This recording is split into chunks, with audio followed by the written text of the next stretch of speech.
하나님께서 주신 말씀은 요한복음 3장 1절부터 15절까지의 말씀입니다.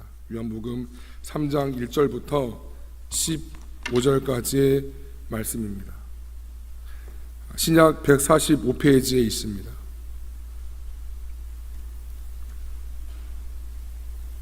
이 말씀을 저와 여러분이 교독하여 봉독하시겠습니다. 신약 145페이지에 있습니다.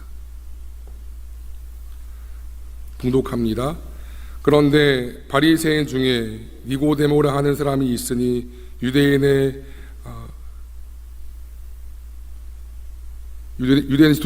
지도자라. 그가 밤에 예수께 와서 이르되 라삐여, 우리가 당신은 하나님께로부터 오신 선생인 줄 아나이다. 하나님이 함께 하시지 아니하시면 당신이 행하시는 이 표적을 아무도 할 수 없음이니이다.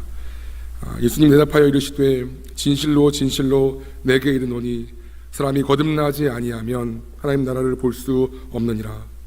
니고데모가 이르되 사람이 늙으면 어떻게 날 수 있사옵니까?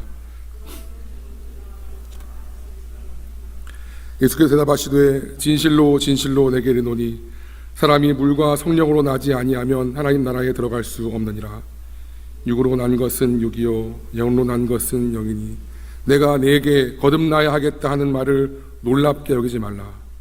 바람이 임의로 불매 내가 그 소리는 들어도 어디로 와서 어디로 가는지 알지 못하나니 성령으로 난 사람도 다 그러하니라. 니고데모가 대답하여 이르되 어찌 그러한 일이 있을 수 있나이까? 예수께서 그에게 대답하여 이르시되 너는 이스라엘의 선생으로서 이러한 것들을 알지 못하느냐? 진실로 진실로 내게 이르노니 우리는 아는 것을 말하고 본 것을 증언하노라. 그러나 너희가 우리의 증언을 받지 아니하는도다. 내가 땅의 일을 말하여도 너희가 믿지 아니하거든 하물며 하늘의 일을 말하면 어떻게 맺겠느냐? 하늘에서 내려온 자 곧 인자 외에는 하늘에 올라간 자가 없느니라. 모세가 광야에서 뱀을 든 것 같이 인자도 들려야 하리니. 합독하시겠습니다. 이는 그를 믿는 자마다 영생을 얻게 하려 하심이니라. 아멘. 아멘. 내가 거듭나야 하리라 라는 제목으로 주의 말씀을 증거하겠습니다. 우리 같이 한번 인사하면 좋겠습니다. 잘 오셨습니다. 잘 오셨습니다. 우리 같이 한번 좌우 바라보시면서 인사하면 좋겠습니다. 잘 오셨습니다.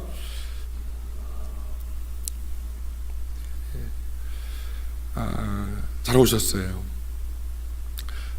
2시에 예배를 딱 들으신 분들은 아시겠지만 오늘 예배가 좀 바뀌었습니다. 순서가 말씀드린 것처럼 예전에는 이모 형제 찬양으로 예배가 시작되었다면 이번 주부터 제가 여러분한테 환영의 인사를 드리고 신앙 고백한 이후에 찬양이 시작됩니다.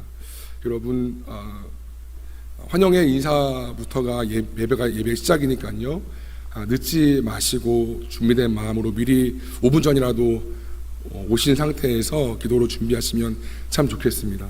아까 인사를 드렸는데 한 3분 정도 있으시더라고요. 늘 말씀드리지만 시간부터 우리가 다시 한번 마음을 정돈해서 들으면 좋겠고, 그리고 찬양이 참 은혜롭거든요. 우리 임모 형제 바로 돌린 찬양이 참 은혜로운데 제가 좀 안타까워요. 우리 예배를 그 찬양을 다 같이 못 드려서 너무 좋은 찬양 처음부터 다 같이 드릴 수 있도록 우리 꼭 예배 늦지 않고 오는 훈련 연습했으면 좋겠습니다. 아멘. 아멘. 예, 고맙습니다.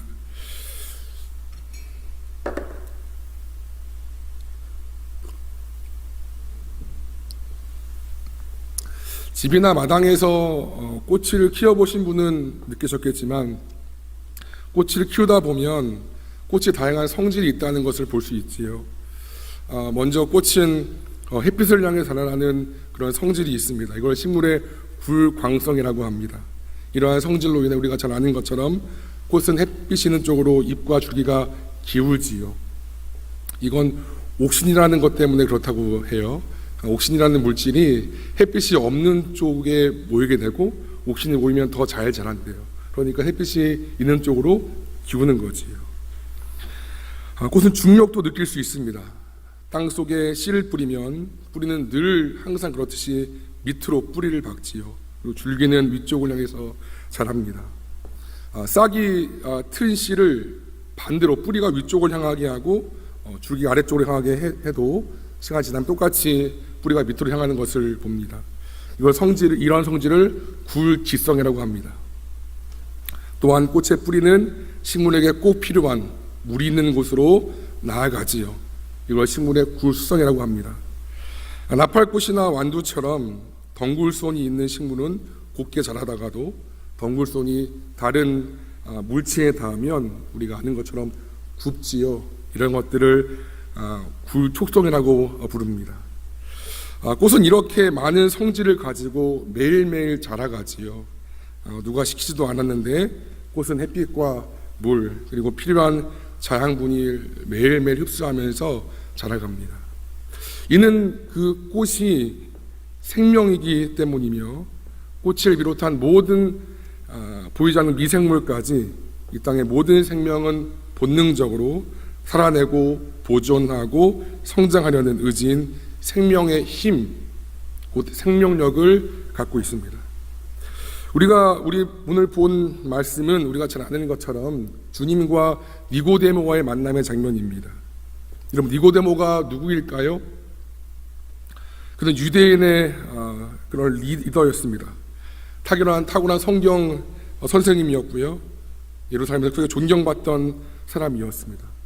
또한 이스라엘에서 최고의 통치기관인 산헤드린 기구의 회원이었습니다. 또한 니고데모는 대단히 신실했고요. 도덕적이었던 사람이었습니다. 그는 다른 유대인과는 달랐습니다. 요한복음 2장, 이 전장에 나오는 유대인들은 정솔하고 모지각한 사람들로서 기적을 베푸시는 예수님에 대해서 관심을 갖지 않고 그냥 표면적인 것에만 매달렸지요. 그래서 예수님도 그들 속에 있는 것이 뭔지를 알았기 때문에 이렇게 말씀하십니다. 그 전장을 보세요. 23절입니다. 6월절에 예수께서 예루살렘에 계시니 많은 사람이 그의 행하시는 표적을 보고 그의 이름을 믿었으나 예수는 그의 몸을 그들에게 의탁하지 아니하셨으니 이는 친히 모든 사람을 알고 있으셨고요. 또 사람에 대하여 누구의 증언도 받을 필요가 없었으니 이는 그가 친히 사람의 속에 있는 것을 알았기 때문이라고 지금 말씀하십니다. 그들 속에 있는 것이 뭔지 알았기 때문에 의탁하지 않았던 것이지요. 하지만 이 니고데모는 달랐습니다.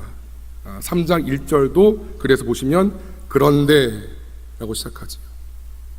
많은 군중들이 그저 예수님의 기적에만 매달렸고 그냥 그렇게 그를 따라갔던 사람이었는데 유대인의 지도자였던 니고데모는 달랐습니다. 그런데 니고데모는 다른 유대인과는 달리 주님의 기적을 못 생각했던 거지요. 이런 기적들을 행하는 것을 보면 그는 분명히 다른 사람이야. 하나님께로부터 온 사람이 분명해. 그는 하나님께서 특별하게 쓰는 사람일 거야 라고 생각했습니다. 다시 말해서 그는 예수님께서 행하시는 기적을 제대로 평가했던 사람이었습니다. 니고데모는 예수님이 정확히 누군지는 몰랐으나 하나님께로부터 온 사람인 것을 알았습니다. 잘은 모르겠으나 예수라는 사람이 기적을 행하시는 것들을 보면서 잘은 몰랐으나 이 사람이 하나님께로부터 온 사람인 것은 알았지요.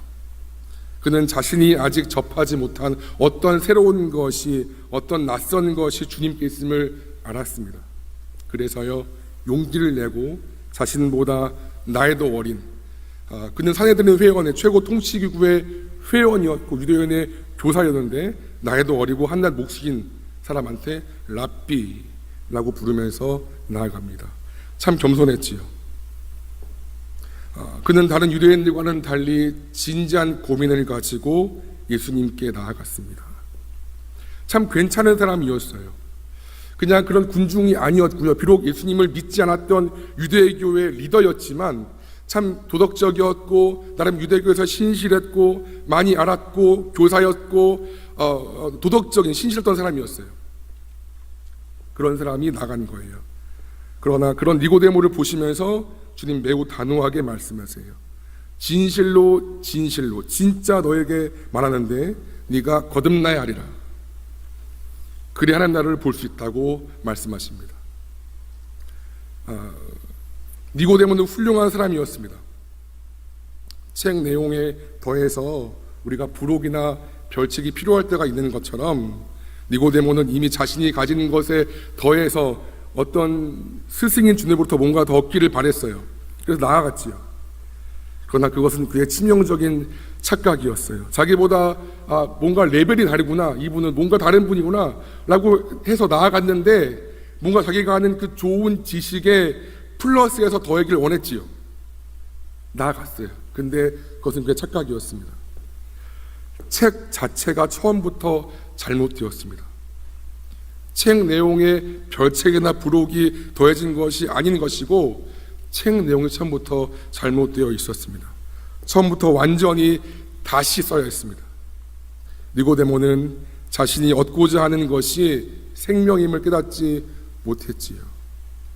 그에게 필요한 것은 조금 더 새롭고 고차원적인 지식이 아닌 것이었고요, 생명이었습니다. 하나님의 생명이 영혼 안에 들어오는 것이었습니다. 우리가 무엇을 가졌든 종교나 도덕이나 철학이나 다른 무엇이든 간에 전부 이 생명 앞에 무가치한 이유가 있습니다. 주님은 오늘 우리에게도 말씀하세요. 너는 거듭나야 한다. 물과 성령으로 거듭나야 한다. 거듭나지 않으면 아무것도 받을 수 없다. 충만하신 주님으로부터 아무것도, 그 어떤 것도 받을 수 없다고 말씀하십니다. 그럼 거듭남이 무엇일까요? 그것은 우리가 잘 아는 것처럼 리본이죠. 하나님의 생명으로 다시 태어난다는 것을 말씀드립니다. 물과 성령이라는 말씀은 물은 말씀이에요. 말씀과 성령인 것이지요. 즉 하나님의 말씀을 접할 때 그 접점이 이러한 설교이든 아니면 개인 통독이든 우연히 들린 가게에 있었던 간판에 있는 어떤 액자에 있는 말씀이든 성령께서 내 안에 말씀을 통해 역사하셔서 물과 성령, 말씀과 성령으로 예수 그님이 나의 죄를 용서한 나의 구원자인 것을 믿고 예수님을 내 인생의 중심에 믿고 모셔드리는 것. 그래서 이제는 내 인생의 주인이 내가 아닌 것이고 하나님께서 내 인생의 주인이 되셔서 내 삶을 이끌어 가시는 내 삶의 주인이라는 것을 믿게 되는 것이 말씀과 성령으로 거듭난다는 뜻입니다. 이것은 육에 속한 것이 아닌 것이고요, 우리 이성으로는 이해할 수 없는, 우리가 만들어낼 수 없는 하나님께 속한 것입니다. 그럼 8절을 보시겠어요? 본문입니다. 같이 한번 읽죠. 8절입니다. 시작. 바람이 임의로 불매 네가 그 소리는 들어도 어디서 와서 어디로 가는지 알지 못하나니 성령으로 난 사람도 다 그러하니라. 바람은 신비한 면이 있지요. 그 영향과 결과는 눈에 보이는데 머리로는 이해할 수 없습니다. 똑같습니다. 사람이 늙으면 어떻게 다시 날 수 있습니까? 두 번째 모태에 들어갔다가 납니까? 니고데모는 그런 인간적인 생각에서 바라봤어요. 네가 거듭나야 한다, 다시 태어나야 한다라 말했는데 이 일을 못하는 거예요. 그러니까 인간적인 관점으로, 육체적인 관점으로 바라봤어요. 이것은 성령의 일이기 때문에 그는 결코 이해할 수 없었습니다. 거듭남, 이 새 출생, 새 창조는 인간의 영혼에 행하시는 하나님의 기적적이고 신비하고 초자연적인 일이기에 인간의 지약을 뛰어넘습니다. 여러분, 꽃이 자라는 특성에서 살펴봤듯이 모든 생명은 각각의 특성과 법칙이 있습니다. 장미꽃은 그 생명 때문에 가시가 있지요. 그렇죠? 원숭이는 그 원숭이의 생명 때문에 원숭이의 특성이 있습니다. 그러므로 각각의 생명은 존재 그 자체입니다. 장두원의 생명 때문에 저의 특성이 있는 것처럼, 조인찬의 생명 때문에 그 조인찬의 특성이 있는 것처럼 모든 생명은 그 특성이 있지요. 마찬가지로 그리스도인은 그리스도인의 생명을 가지고 있는 자이고 그리스도의 생명이 있으므로 그리스도인이며, 그리스도인이기 때문에 그리스도인은 태생적으로 자연스럽게 그 특성을 바랍니다.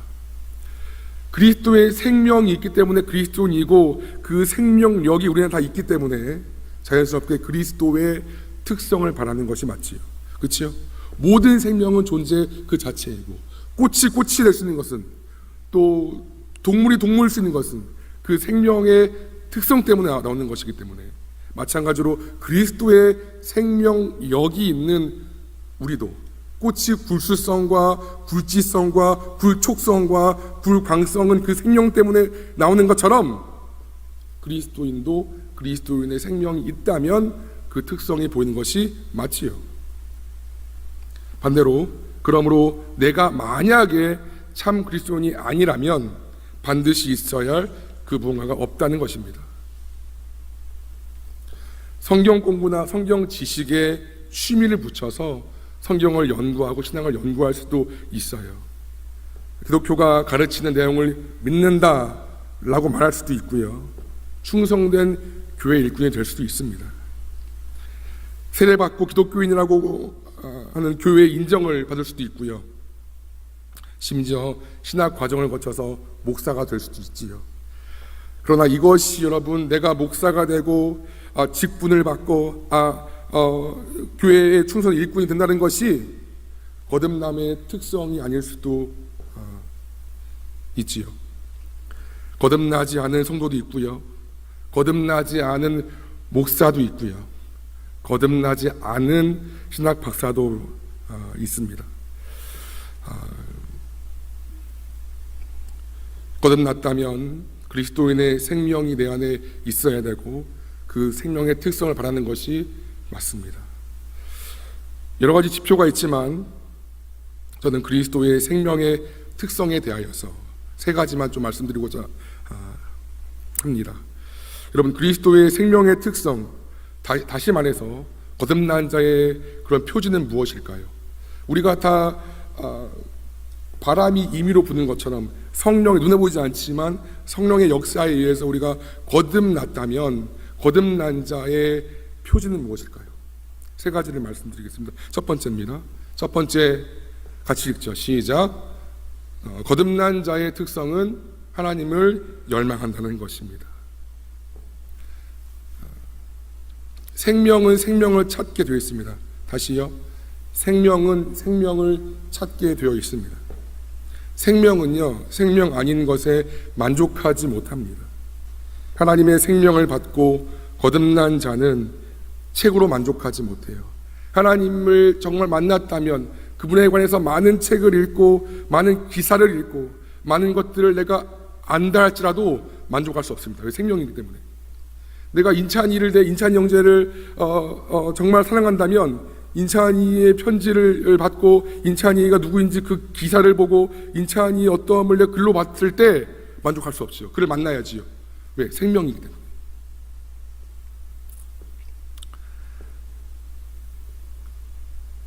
여전히 우리가 진짜라면 불만을 느끼고 갈망하며 살아계신 하나님을 향한 허기와 갈증을 느낍니다. 하나님이 주신 축복이 있습니다. 평안이 있습니다. 은사가 있습니다. 그러나 이 모든 것이 없다 할지라도 인격적이고 직접적으로 하나님을 만나고 알고 싶어합니다. 내 안에 어떤 은사가 없다 할지라도 내 안에 어떤 축복과 평안이 없다 할지라도 하나님을 만나고 거듭난 자는 주를 향한 갈망이 있습니다. 이것이 성경이 말하는 하나님을 아는 지식인 줄로 믿습니다. 말씀을 보시겠습니다. 같이 한번 읽죠. 시작. 오직 우리 주 곧 구주 예수 그리스도의 은혜와 그를 아는 지식에서 자라가라. 영광이 이제와 영원한 날까지 그에게 있을지어다. 제가 많이 인용했던 말씀이지요. 여러분, 자라간다는 것은 생명을 전제로 합니다. 생명이 아닌 것들은 자라갈 수 없지요. 그런데 그 생명은 그리스도의 은혜와 그를 아는 지식에서 자라간다고 말씀합니다. 그러므로 참으로 우리가 거듭난 자라면 하나님을 인격적으로 아는 것이 우리 인생의 가장 큰 목적이자 목표일 수밖에 없지요. 나의 직업이 무엇이든 간에 내 소유가 어떠하든 상관없습니다. 이것은 아버지를 찾는 아이의 갈망입니다. 친자식의 갈망과 열망이며 마귀가 절대 위조할 수 없습니다. 여러분, 마귀도 많이 흉내내요. 이적과 기사를 표현할 수 있고요. 여러 가지 체험과 은사를 베낍니다. 마귀도 마치 그런 것처럼 우리가 여러분 보시죠. 넷플릭스에서 요즘 나오는 나는 신이다. 마귀의 역사로 어떤 기적이 나타날 수도 있고요. 어떤 은사처럼 보이는 것도 나타날 수 있고요. 위조할 수 있습니다. 거짓말로. 근데요, 위조할 수 없는 게 있어요. 하나님을 향한 갈망입니다. 이 진짜 목마름입니다. 우리가 핏줄은 속일 수 없다 그러지요. 피가 땡긴다고 하지요. 아버지가 자식을 찾는 것처럼, 아이가 아버지를 열망하는 것처럼 친자식의 갈망입니다. 이 열망을 만들어낼 수 있는 분은 오직 한 분, 성령을 통해 살아있는 씨를 우리 안에 심으시는 하나님뿐입니다. 우리가 진짜 주님을 만났다면, 하나님을 내가 경험했다면, 누가 알려주지 않더라도, 누가 교육하지 않더라도 그를 향한 간절한 열망이 있는 것이 맞습니다. 이것이 자연스러운 것이지요. 두 번째입니다. 같이 한번 읽겠습니다. 시작. 두 번째 거듭난 자의 특성은 하나님의 말씀을 사모하며 영적인 지각이 생긴다는 것입니다.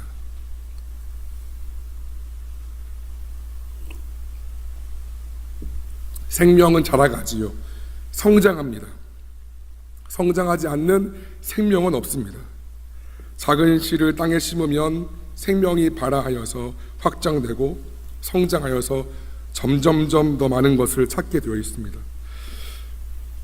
씨일 때는 수분이 조금 필요해요. 그렇죠?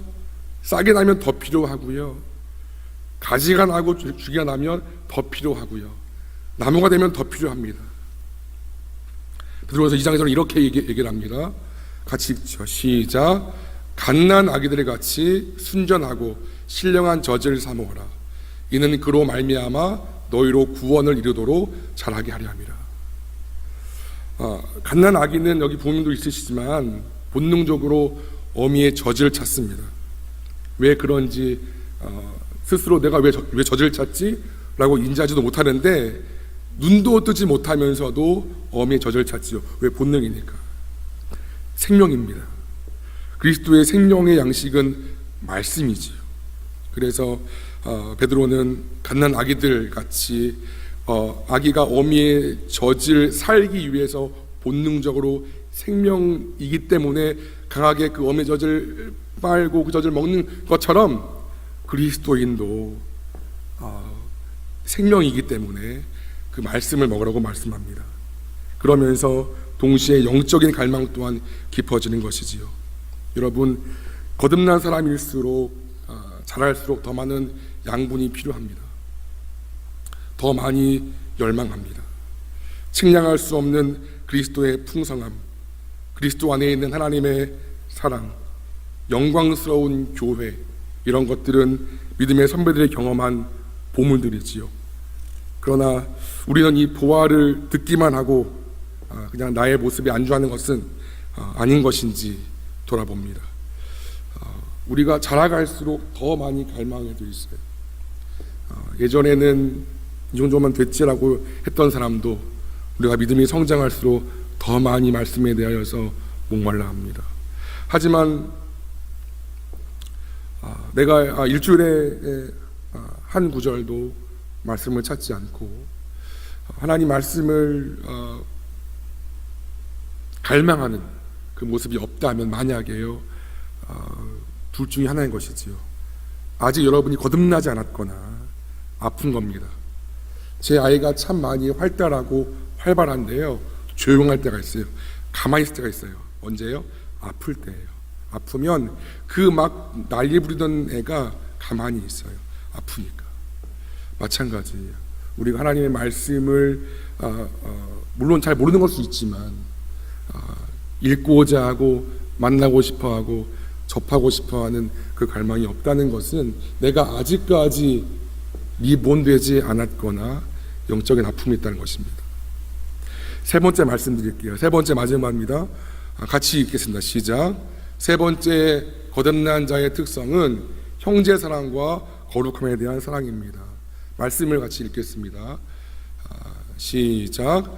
너희가 진리를 순종함으로 너희 영혼을 깨끗하게 하여 거짓이 없이 형제를 사랑하기에 이르렀으니 마음으로 뜨겁게 서로 사랑하라. 너희가 거듭난 것은 썩어질 씨로 된 것이 아니요 썩지 아니할 씨로 된 것이니 살아있고 항상 있는 하나님의 말씀으로 되었느니라. 여러분, 뜨겁게 사랑하라고 되어 있지요. 거듭난 자는 거듭나지 못한 자를 염려합니다. 이 염려가 확실하게 뒤따릅니다. 하나님의 생명을 가진 자는 이 진리와 지식으로 남을 돕기를 열망합니다. 그러나 독실한 종교인, 그저 종교인은 거듭나지 못한 자를 염려하지 않습니다. 되게 독실한데 그냥 종교인이에요. 나의 만족과 유익만을 위해 사는, 겉으로는 굉장히 신앙 좋은 것처럼 보일 수 있겠으나 그냥 종교인인 거예요. 그 종교인은 다른 사람을 염려하지 않습니다. 그저 자기 신앙에 만족하면서 자기 영적인 만족에만 빠져서 그냥 독실하게 살 뿐입니다. 물론 본인은 좋은 삶이지요. 도덕적인 삶을 살며 남들이 그렇게 살지 않는 것에 놀라고 때론 비난합니다. 누구죠? 바리새인이지요. 똑같습니다. 바리새인은 아주 훌륭한 탁월한 종교인이었지요. 단 생명이 없지요. 그는 다른 사람을 비난했고 별로 관심이 없습니다. 여러분, 선한 사마리아의 비유 기억 날 것 같습니다. 제사장과 레위인들이 길을 갈 때 다 죽어 있는 사람인데도 불구하고 관심이 없지요. 그저 종교인이었습니다. 생명 있는 자는 자발성과 민감성과 진지함이 있습니다. 결코 가볍게 기계적으로 영혼을 대할 수 없지요. 때문에 여러분 중에 혹시라도 내가 예수 믿는데 내 가족이 핍박하고 내 가족이 나를 아프게 했는데도 불구하고 그들을 위해서 기도하고 눈물로 간구하는 사람들은 이미 거듭난 줄로 믿습니다. 우리가 만약에 우리 주위에 있는 많은 영혼들, 또 코로나를 거치면서 많이 나오지 않게 된 우리 청년들을 바라보면서도 만약에 우리 마음에 조금의 아픔도 없다면 이것 또한 거듭나지 않을 수 있다는 것입니다. 내가 정말 생명이라면 생명 아닌 자를 바라보면서 만족할 수 없습니다. 내가 정말 신실한 기독교 신앙인이라면 신앙을 없는 자에 대하여서 그냥 아무렇지 않게 바라볼 수 없습니다. 왜요? 교육해서요? 아니요, 그게 본능이니까. 그게 본능이라는 거예요. 영적인 본능입니다. 또한 거듭난 자에게는 거룩한 씨가 심겨짐으로 거룩함을 사모합니다. 여러분, 세상은 말해요. 이 삶의 목적이 나의 행복이다. 그리고 내가 행복하지 않은 것이라면 다 버리고 피하지요. 그러나 우리의 삶의 목표는, 제가 어제 그 리더 MT 때도 얘기를 했지만 예수님을 닮아간 줄로 믿습니다.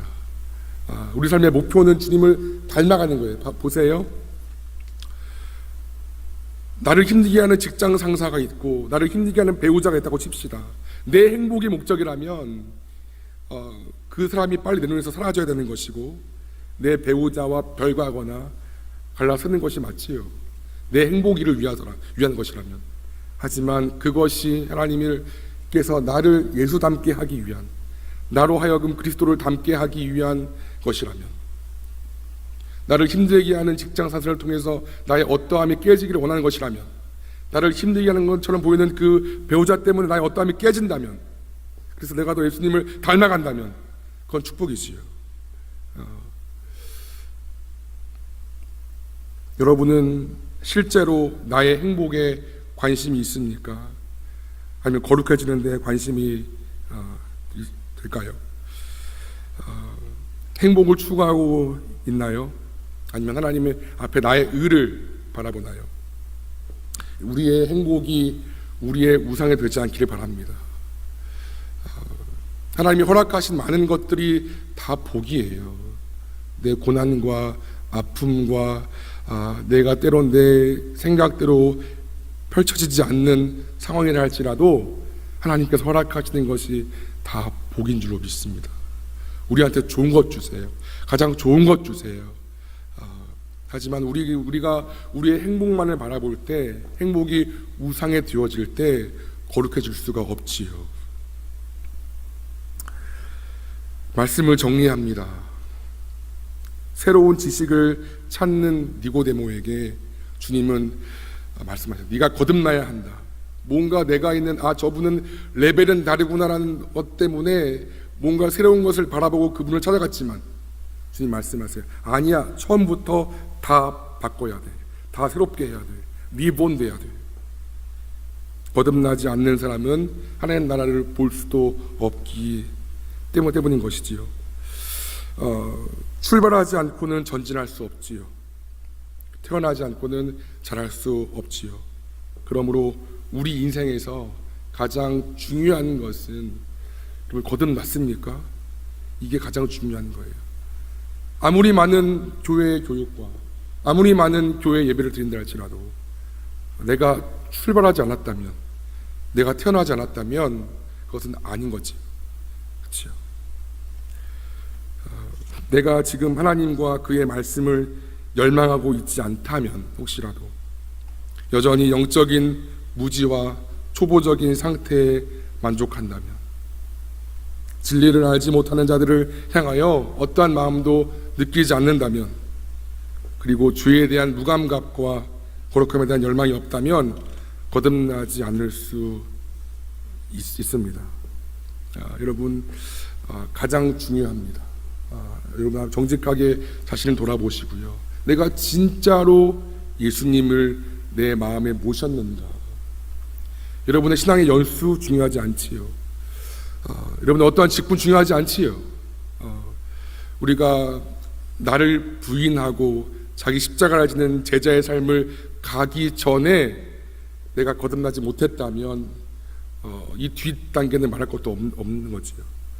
진정 내가 거듭났는지 여러분 돌아보시고, 만약 그렇지 않다면 간절히 기도하시고 하나님의 생명이 우리 안에 들어올 수 있기를 간절히 소망합니다. 그럴 때만이 성장이 있지요. 생명 이후에 자람이 있는 것처럼, 그렇죠? 생명이 먼저 있고 자람이 있는 것처럼. 근데 우리는 생명 있는지 여부를 관심 갖지 않고 그저 자람만 말을 해요. 그럼 잘할 수 없지요. 여러분, 하나님 말씀과 기도를 통하여 나를 돌아보고 하나님 앞에 이 거듭남에 대하여서 진지하게 묻는 은혜가 우리 안에 있기를 간절히 소원합니다. 아멘.